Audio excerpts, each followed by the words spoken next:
Nkechi woke up later that evening when it was dark. She complained that she could not go home all by herself because it was dark. Afamefuna offered to take her home, and at that instant, before Afamefuna could take a step towards the door, Nkechi moved so fast and began to kiss him. Afamefuna pushed her away the first time, but Nkechi, determined, moved closer and kissed him again the second time. And this time around, Afamefuna gave in and they got intimate. Nkechi went home feeling excited and fulfilled and told her friend and mother about it.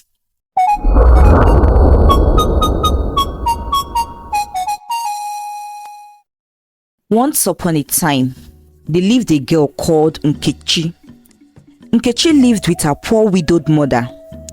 Nkechi and her mother survived on the proceeds from their small vegetable farm for years until one day when Nkechi's mother had an accident. Nkechi and her mother had gone to work in someone's farm in order to make some more money for themselves. Unfortunately, Nkechi's mother stepped on a sharp thorn. She bled so much as a result of that, and so was the pain she felt. Nkechi got help from some people who were also working in another farm close to the one they were, and together they took Nkechi's mother to the herbalist huts, who applied some herbal medicine on the affected area and also gave her some concoctions to drink. The herbalist had assured Nkechi that her mother would be fine and okay in few days, but that did not happen. Instead, Nkechi's mother's leg continued to swell and the pain grew worse. Nkechi, with the help of her best friend Ebere, took her mother to another herbalist. The new herbalist was able to make the pain reduce. However, he was unable to completely eliminate the pain and also make the swollen leg go down completely. He told Nkechi that the thorn which her mother had stepped on was a very sharp and poisonous one, and that it would require a particular herb to permanently cure her. And this herb, because of its great healing power and potency, it was rare to find, and those who managed to find it and sell it sold it at a very expensive price. Nkechi had sold everything and the entire vegetable in their farm and used the whole money to help her mother get better, and has nothing left. I have no more money. Where do I get more money for such an expensive herb? Nkechi cried to Ebere. Maybe you should sell your farmland. The money you would get from selling the land would be enough to buy the herb and also help you start a small trade afterwards, Ebere told Nkechi. Nkechi took to Ebere's advice and tried to sell their only farmland. However, all those who showed interest in buying the farmland only offered to buy the land for far less the price, not even enough to afford the said herb needed to treat Nkechi's mother. This made Nkechi more depressed. One day, Nkechi was on her way back from the herbalist hut where her mother had been lying sick when she accidentally bumped into a young man. Nkechi was lost in her worried thoughts whilst the young man was standing in the middle of the path Nkechi was taking, with his back turned from the direction Nkechi was coming from. Nkechi immediately apologized to the man for bumping into him, whilst the man apologized for being in the middle of the road. As they said their apologies and Nkechi made her way to continue her journey, the young man, who noticed that Nkechi was worried and that all did not seem well with her, stopped her. He introduced himself as Afamefuna and inquired from Nkechi what the issue was and why she looked so worried and sad. Nkechi reluctantly told Afamefuna about her mother and the help she needed to get so that her mother would be completely well. She asked Afamefuna if he could buy their farmland or if he knew anyone who would be willing to buy the land for a fair price. Afamefuna took pity on Nkechi and asked her to take him to her mother. Afamefuna paid for the herb. As a matter of fact, he bought 2 portions of the herb. I want her to be properly treated and taken care of. And if there is a need for more herbs and more money, do not hesitate to let me know, Afamefuna told the herbalist and Nkechi. And soon, after a few days of administering the herb, Nkechi's mother's health improved greatly. Thank you, my son. May the gods bless you for helping a poor helpless woman like me, Nkechi's mother prayed for Afamefuna. Amen, Mama, amen, Afamefuna replied. Are you from this village? I have never seen you in this village before, Nkechi's mother asked Afamefuna. That is true, Nkechi said in her heart. She had been more concerned about her mother and did not bother to know the identity of the man who was helping her. Afamefuna told them that he was the nephew of Mazi Okafo. Mazi Okafo is the elder brother of Afamefuna mother, who had married a man from another village many years ago and had left the village to go live with her husband in his own village.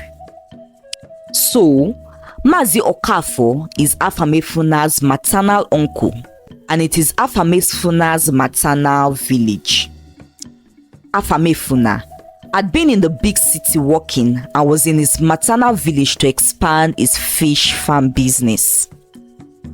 He had only been in the village for 2 days and was taking a tour around the village for sightseeing and to find a suitable area for his fish pond when Nkechi bumped into him that day. Nkechi's mother became completely well and left the herbal home days later. Afamefuna never stopped checking on Nkechi and her mother, and every time he went, he would buy things to gift to them: foodstuffs, beverages, and even cash gifts. Nkechi and her mother loved these gifts, especially the beverages, which they barely get to have, and also the cash gifts. I think Afamefuna likes you, Ebere, Nkechi's friend, said to her one day. Ebere, why do you think so? Nkechi asked Ebere, as Afamefuna had never showed any interest or said anything about liking her. Ebere told Nkechi that Afamefuna do not need to mention it yet because his actions and gestures shows it does. It is only a man who likes a woman and has the intention of marrying the woman who do all that Afamefuna has done for you and your mother. Moreover, you are a very beautiful girl. Which man would not like to have you as his wife? Ebere said. Nkechi's mother, who had been listening to their conversation from inside the room, came out. Ebere is right, my dear. I also think Afamefuna loves you, Nkechi's mother said. Nkechi, who was confused, said that she would wait for Afamefuna to mention it to her first. However, her mother and Ebere encouraged her not to wait for Afamefuna to mention it first.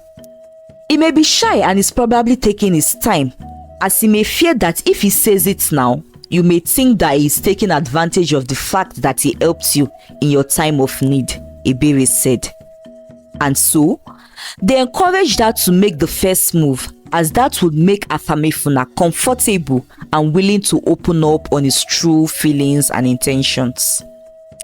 If you don't, the other girls in this village would worm their way into his heart and would steal him away from you, her mother said. And so, with the constant and daily nudging from her mother and her friend, Nkechi decided to woo Afamefuna. She started going to Mazi Okafor's compound where Afamefuna stays to clean and to do other chores. I am trying to show my appreciation for all you did for my mother and I, Nkechi said. However, Mazi Okafor was not comfortable with Nkechi's constant visits to their house. After 1 week, he asked Afamefuna to tell her to stop coming. You have shown enough appreciation. Please, you don't have to come to do any chores anymore, Afamefuna told Nkechi. But despite how much Afamefuna tried to stop Nkechi, Nkechi kept going and kept doing the chores. One day, Nkechi, in a bid to get Afamefuna at all costs, as her mother and friend had advised her to keep pushing on, pretended to have a bad headache and asked to take a short nap before going home. However, Nkechi slept the whole day in Afamefuna house, and Afamefuna, who was scared to disturb her, left her to have all the sleep she wanted. Nkechi woke up later that evening when it was dark.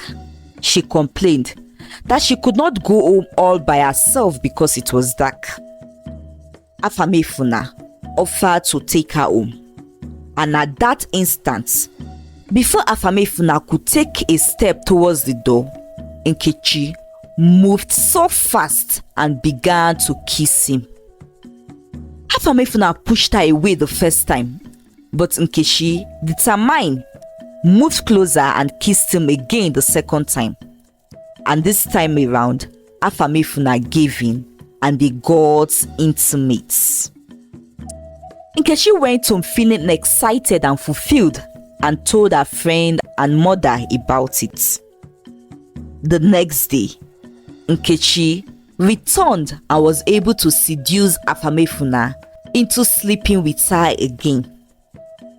Well, after 1 week, Nkechi became worried when Afamefuna still did not open up or said anything about liking her or wanting to be with her.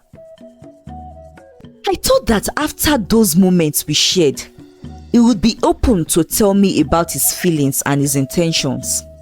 But it's been 1 week since I was in his place, and he has not come to see me or say anything to me, Nkechi lamented.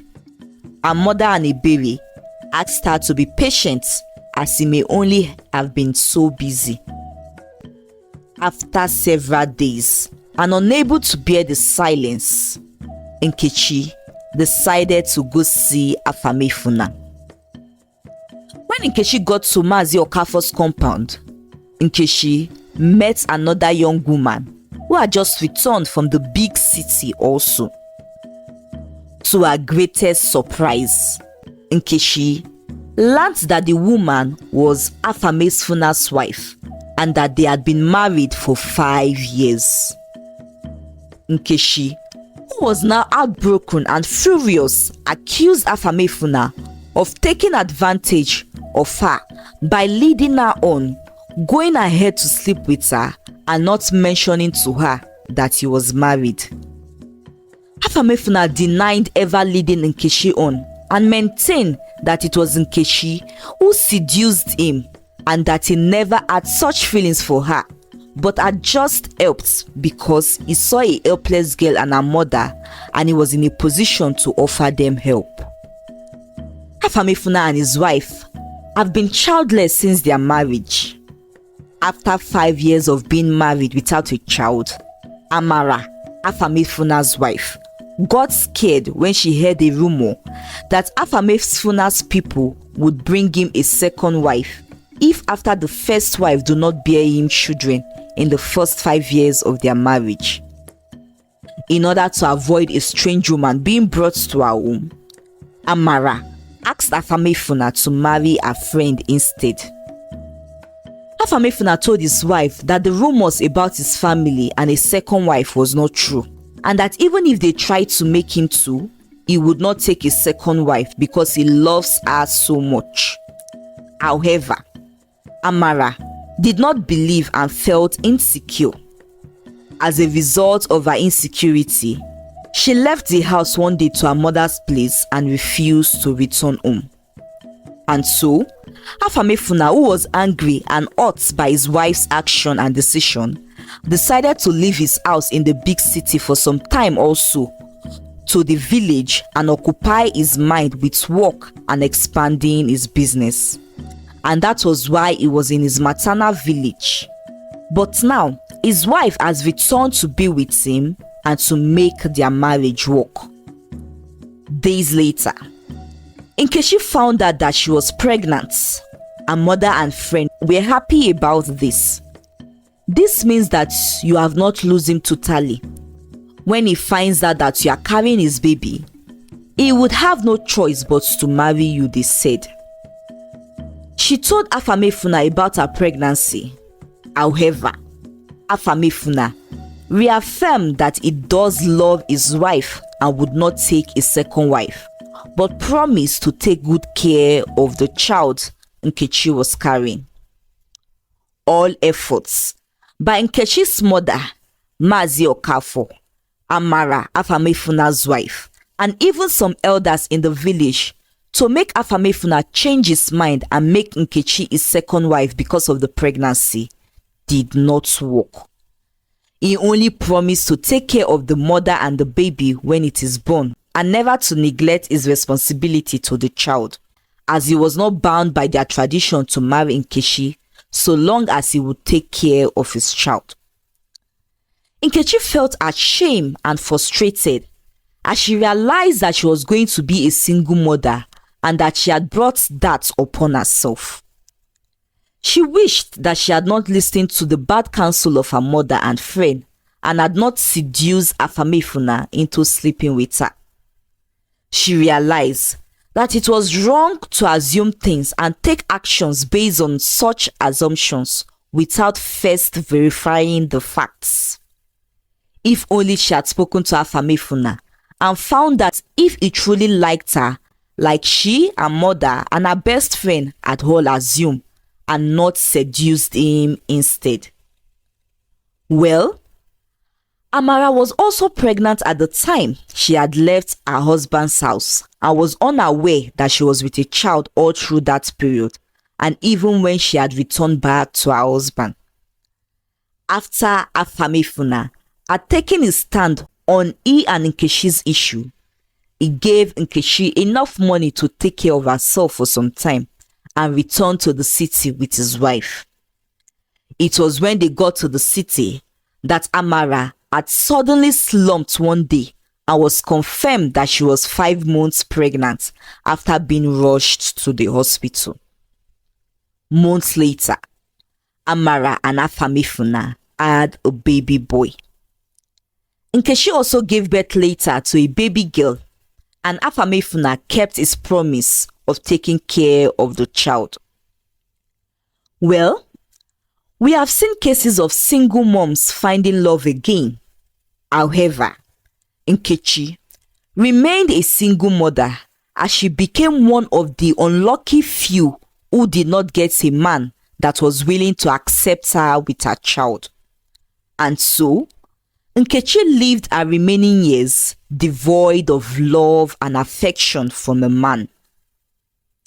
The end. We agree that Nkechi was wrong to have acted based on assumptions. But do you think Afamefuna should have accepted her and marry her as his second wife still? Do you think he should share in the blame also for not telling Nkechi about his wife from the beginning? I would love to know. Please leave a comment. Thank you for watching and see you in our next video. Bye.